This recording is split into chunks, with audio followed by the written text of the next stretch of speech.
स्वागत है आप सभी का आपके अपने YouTube channel smart study classes पर। तो स्टूडेंट ऑप्टिक्स में इससे पहले वाला जो लेक्चर था उसमें मैंने पढ़ाया था आपको अवतल दर्पण के लिए सूत्र, वो हमारा डेरिवेशन कंप्लीट हो चुका है। आज हम पढ़ने वाले स्टूडेंट उत्तल दर्पण के लिए सूत्र, बहुत ही ज़्यादा इंपॉर्टेंट वीडियो है। वीडियो को लास्ट तक देखना, बिल्कुल भी मिस मत करना। और अगर आप हमारे चैनल पर नए हो तो चैनल को सब्सक्राइब कर लो, उसके बाद जो घंटा है उसे भी दबा लेना, जिससे आगे आने वाली हमारी सारी वीडियोज़ का नोटिफिकेशन आपको मिलता रहे। ओके, तो स्टूडेंट सबसे पहले हम क्या पढ़ेंगे आज, उत्तल दर्पण के लिए सूत्र। अब देखो स्टूडेंट, ये शायद आपने हाई स्कूल में भी पढ़ा होगा, ठीक है। अब देखो इसका डायग्राम कैसे बनाओगे, समझना, एक एक चीज बहुत बारीकी से समझाऊंगा। देखो M1 M2 आपको दिखाई दे रहा है। M1 M2 क्या है, हमारा एक उत्तल दर्पण है। इस उत्तल दर्पण का ध्रुव आपको क्या दिखाई दे रहा है, P, और वक्रता केंद्र क्या है, C। और ये जो दिखाई दे रही है सीधी लाइन, इसको हम कहते हैं मुख्य अक्ष। क्या कहते हैं स्टूडेंट, इसको मुख्य अक्ष। ये दिखाई दे रही है ये वाली सीधी लाइन, इसको बोला था मुख्य अक्ष। अब आगे देखो क्या करना है आपको, इस दर्पण के सामने मुख्य अक्ष पर कोई वस्तु OO डैश रखी हुई है। क्या, इस दर्पण के सामने मुख्य अक्ष पर कोई वस्तु OO डैश रखी हुई है। अब देखो इस OO डैश से एक लाइन जाएगी यहाँ पे, आपको दिखाई दे रहा है, ये लाइन कहाँ टकराएगी, बिंदु A पर जाकर, और एक लाइन बिल्कुल सीधी जाएगी जो इसके वक्रता केंद्र से जाके ऐसा लगेगा मिल रही है। देखो स्टूडेंट सुनना, ये लाइन यहाँ तक गई, यहाँ तक तुमको दिखाई देगी, लेकिन दर्पण के अंदर देख सकते हो क्या आप इस लाइन को, नहीं देख सकते हो ना। तो दर्पण के अंदर हमने उसको डेड डेड डैश करके दिखाया है, तो हमें ऐसा प्रतीत हो रहा है जैसे कि ये जो किरण जा रही थी वो रिटर्न होके जाए। देखो इधर से तो ऐसे जाएगी, तो दोबारा से रिटर्न होके ऐसे आने वाली, क्योंकि वक्रता केंद्र पर जो किरणें जाती हैं वो सीधी लौट आती हैं। अवतल दर्पण में आप सभी ने पढ़ा था। उसके बाद देखो ये जो किरण गई स्टूडेंट सीधी, ये टकरा के ऊपर की ओर जाएगी, लेकिन जब हम इसको धीरे धीरे धीरे पीछे लेके जाएंगे तो हमें ऐसा लगेगा ये मुख्य फोकस से होके जा रही है। क्या, F क्या होता है आप सभी को पता है, मुख्य फोकस होता है। तो देखो स्टूडेंट, अगर आपने अवतल दर्पण पढ़ा होगा तो वहां पर मैंने बताया था कि मुख्य फोकस पर मिलती हैं, और यहाँ पर हमें ऐसा लगेगा जैसे मुख्य फोकस से निकल रही है। बस ये अंतर है उत्तल दर्पण और अवतल दर्पण में, ठीक है। अब देखो स्टूडेंट, उसके बाद हमने क्या किया, ये जो किरण ये वाली और ये वाली जहां पर भी मिलेंगी वहां पर वस्तु का प्रतिबिंब बनेगा II डैश। दिखाई दे रहा है आप सभी को ये II डैश। और ये जो लाइन मैंने आपको दिखाई है क्या है, F है, मुख्य फोकस है, जहां से किरण ऐसा लगेगा कि यहां से निकल रही है, ठीक है। और हमने यहां पर देखो A बिंदु से एक लंब डाल दिया AN। क्या, एक लंब डाल दिया AN। देखा जाए तो ज्यादातर डायग्राम बिल्कुल उसी की तरह, बस हमने थोड़ा सा चेंज कर दिया स्टूडेंट, क्योंकि देखो अवतल दर्पण में तो प्रतिबिंब हमारा वास्तविक बनता है, लेकिन उत्तल दर्पण में प्रतिबिंब हमारा आभासी बनेगा। डेड डैश का मतलब जानते हो ना, प्रतिबिंब हमारा आभासी बनना, जो कि हमें दिखाई नहीं दे रहा है, ठीक है। तो क्या है स्टूडेंट, माना कि M1 M2 एक उत्तल दर्पण है जिसका ध्रुव P एवं वक्रता केंद्र C है।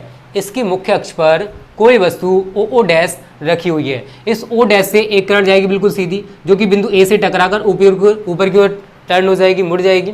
और जब हम इस किरण को धीरे धीरे करके पीछे की ओर लेके जाएंगे तो हमें ऐसा लगेगा कि ये मुख्य फोकस से आ रही है, ठीक है ना। और एक किरण जाएगी स्टूडेंट बिल्कुल ऐसे करके, तो यहाँ तो हमको एक किरण दिखाई देगी, लेकिन क्या अंदर दिखाई देगी, नहीं दिखाई देगी। तो ये किरण कहाँ जाएगी, वक्रता केंद्र, ठीक है। तो जो किरण वक्रता केंद्र से होकर जाती है, आप सभी को पता है, वो सीधी लौट आती है। अवतल दर्पण में आप सभी ने पढ़ा था ना। उसके बाद देखो स्टूडेंट, जहां पर ये किरण और ये किरण, ये दोनों किरणें जहां पर मिल रही हैं, वहां पर इस वस्तु का प्रतिबिंब बनेगा II डैश। क्या बनेगा, वस्तु का प्रतिबिंब II डैश। और बिंदु A से हमने एक लंब डाल दिया, डेड डैश करके दिखाई दे रहा है आपको AN। क्लियर है ना सभी को। अब देखो स्टूडेंट, PO कहाँ है, PO, और इधर की सभी दूरियां नेगेटिव होती हैं, आप सभी को मैं पहले ही बता चुका हूं।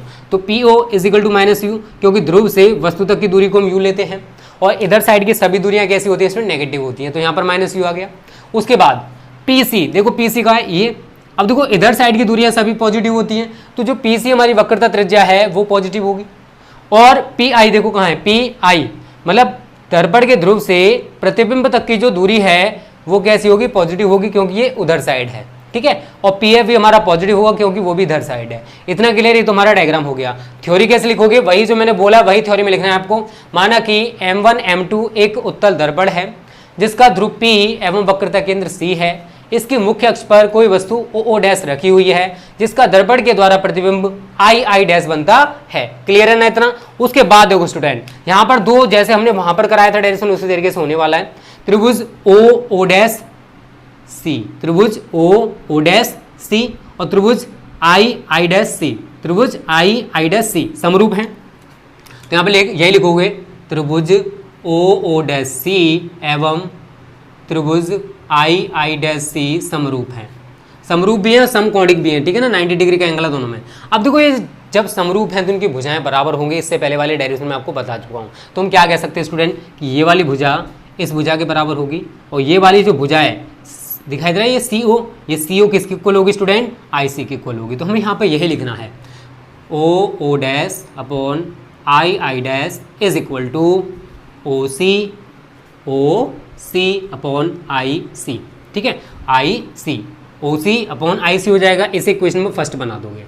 उसके बाद स्टूडेंट क्या होने वाला है, देखो ये तो हमारा पहला त्रिभुज खत्म हो गया, ठीक है ना, ये वाला त्रिभुज इसके समरूप हो गया। उसके बाद देखो आपको एक त्रिभुज दिखाई दे रहा होगा ANF, त्रिभुज ANF त्रिभुज I डैश F के समरूप है। त्रिभुज देखो ANF है और त्रिभुज है I डैश F। तो यहाँ पर यह लिखोगे त्रिभुज ANF एवं त्रिभुज I डैश F समरूप है। देखो जब ये त्रिभुज समरूप है तो उनकी भुजाएं बराबर होंगी, जैसे हमने ऊपर किया है स्टूडेंट। तो मैं यहाँ पर क्या लिख सकता हूँ AN upon I dash, AN upon I dash बराबर, देखो AN अपॉन I डैश हो गया तो NF अपॉन IF हो जाएगा, NF अपॉन IF। ठीक है, NF देखो कहाँ पर है हमारा, ये रहा NF अपॉन IF। लेकिन AN जरा बताना किसके इक्वल होगा स्टूडेंट। देखो ये हमारा AN है और ये वस्तु की लंबाई के बराबर होगा। तो मैं लिख सकता हूँ AN is equal to OO dash, इसलिए OO dash upon I dash is equal to NF upon IF। इसे इक्वेशन नंबर सेकंड बना दोगे। ठीक है, तो दो इक्वेशंस बन चुकी हैं। पहले हमने त्रिभुज OO डैश C और त्रिभुज I डैश C को समरूप किया। उसके बाद त्रिभुज ANF और त्रिभुज I डैश F को समरूप किया। ठीक है, तो हमने दो इक्वेशंस बना ली स्टूडेंट। एक इक्वेशन हमारी ये बन जाएगी और दूसरी इक्वेशन ये बन जाएगी। देखा जाए तो अभी तक अवतल दर्पण में जैसे मैंने आपको डेरिवेशन कराया था वैसे ही चल रहा है। थोड़ा बहुत अंतर है स्टूडेंट, ये जो माइनस प्लस का अंतर है बस यही अंतर है और कोई अंतर नहीं है। ठीक है, उसके बाद देखो आप क्या करोगे, समीकरण 1 व 2 से, समीकरण 1 व 2 से जब समीकरण 1 व 2 से देखोगे तो या तो आप O dash upon I dash की वैल्यू यहाँ से उठा के यहाँ लगा सकते हो या फिर ये वैल्यू यहाँ लगा दो, जैसे चाहो वैसे कर सकते हो। तो क्या होगा स्टूडेंट, OC अपॉन IC बराबर NF अपॉन IF। क्लियर है यहाँ बस, यहाँ तक सभी को। दो इक्वेशंस थी, या तो इस वाली वैल्यू को आप यहाँ उठा के रख दो या फिर ये वाली वैल्यू को यहाँ उठा के रख दो, जैसे चाहे वो वैसे कर सकते हो। ठीक है, तो जल्दी से पहले इसका स्क्रीनशॉट ले लो स्टूडेंट। उसके बाद मैं आगे यहाँ से डेरिवेशन को सॉल्व करने वाला हूँ कि कैसे आपको डेरिवेशन करना है। ठीक है, जल्दी से स्क्रीनशॉट लो। इसको मिटा देता है स्टूडेंट। अब पहले वीडियो को देख लो, पसंद आए तब लाइक करना, मैं ये नहीं कह रहा पहले से लाइक कर दो, अच्छी लगे तो लाइक करना। ठीक है, अब देखो आगे क्या करोगे। सबसे पहले जरा देखना स्टूडेंट OC आप कैसे निकाल सकते हो, ये वाला OC आप कैसे निकाल सकते हो। आप कहोगे कि सर OP और PC को जोड़ दो, OC निकल के आ जाएगा। देखो OC कहाँ है, OC कैसे निकालोगे कि अगर मैं OP में PC जोड़ दूं तो मुझे OC पता पड़ जाएगा। तो मैं यहाँ पर यही लिखने वाला हूँ। तो देखो स्टूडेंट हमने यहाँ तक क्लियर कर लिया, एक लाइन रहेगी थी, ठीक है, कोई दिक्कत नहीं है। देखो यहाँ पर क्या है, OC अपॉन IC है, OC अपॉन IC बराबर क्या है, PF अपॉन IF। अब देखो इसको हम कैसे लिख सकते हैं, OC आपको निकालना है तो OC देखो कैसे निकालोगे। OC जरा देखो कहाँ है, ये रहा। तो OC कैसे निकालोगे, ये वाला OP में PC जोड़ दोगे तो देखो OP प्लस PC हो गया। और नीचे क्या IC अगर आपको निकालना देखो IC कहाँ है, IC ये रहा। तो PC माइनस PI। उसके बाद PF है तो PF ही रहेगा।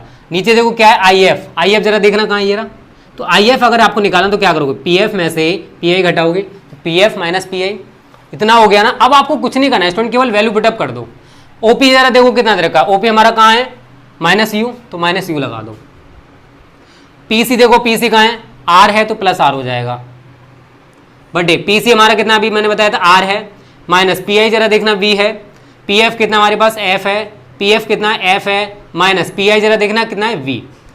यहाँ पर R को चेंज करना है, लेकिन बट आप सभी को पता है जो वक्रता त्रिज्या है वो फोकस दूरी की दोगुनी होती है। तो हम यहाँ लिख सकते हैं बट R बराबर 2F। तो जहाँ पर भी R आपको दिखाई दे रहा है वहाँ पर 2F लिख दो। तो -U plus 2F upon 2F minus V बराबर F upon F minus V। Cross multiple मार दो। अब तो बच्चों वाली कैलकुलेशन रहेगी, बच्चों वाली कैलकुलेशन तो आप जानते होंगे। इसका स्क्रीनशॉट ले लो पहले, ठीक है, इसको मिटा देता हूँ मैं। अब रटना नहीं यार, फिजिक्स को जितना समझ सकते हो उतना समझने की कोशिश करो स्टूडेंट, क्योंकि फिजिक्स का सिलेबस बहुत है, कितना रट्टा मारोगे यार। करो, माइनस यू का एफ में करो तो माइनस यू एफ, फिर माइनस यू का माइनस वी में करोगे तो प्लस यू वी, फिर 2f का f में करोगे तो 2f स्क्वायर, फिर 2f का माइनस v में करोगे तो 2fv, माइनस में आएगी लेकिन, बराबर f का 2f में करोगे तो 2f स्क्वायर, फिर f का v में करोगे तो माइनस fv। इतना क्लियर है ना।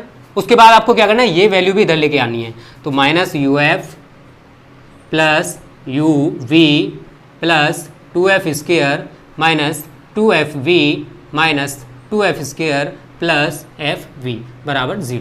ठीक है ना। उसके बाद देखो क्या है स्टूडेंट, ये प्लस में है 2f स्क्वायर, ये माइनस में 2f स्क्वायर, ये कैंसिल हो गया। उसके बाद देखो क्या वैल्यू बची हुई है, जरा देखना, ये तो माइनस यू एफ है, माइनस यू एफ, उसके बाद देखो प्लस यू वी है, प्लस यू वी।